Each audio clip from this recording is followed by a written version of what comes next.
Ibinandera at ipinagmalaki ni Dingdong Dantes ang natanggap na regalo mula sa kilalang visual artist na si Mark Padernal.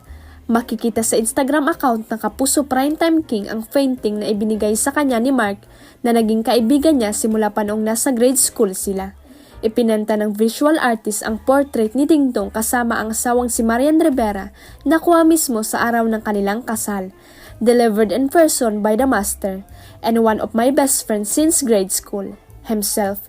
His waitlist is not joke, but having him personally gave it is priceless.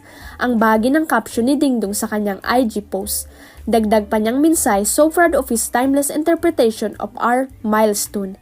This will now grace our bedroom, a constant reminder of that special day. Narito ang ilang comments ng netizens sa IG photo ni Dong kung saan halos lahat ay talagang nagandan sa portrait at bumilib sa creator nito. Wow na wow ang ganda. A beautiful work of art, yung Crocs ni Sixto ang nagdala sa view. What a wow ended. Grabe, super talented talaga ni Boss M. What an awesome artwork. Definitely a wow. Such a gorgeous painting really. Grabe naman yan. Yung smile ni Marian dyan, sobrang kuwang-kuwa tapos yung tangos ng ilong ni Dingdong. Ang galing. Mahusay, ang ganda yung ngiti sa muka. Kahit hindi isum, alam ng Dong yan. Huwag kalimutang i-click ang subscribe button at i-ring ang notification bell para sa latest at legit chika updates.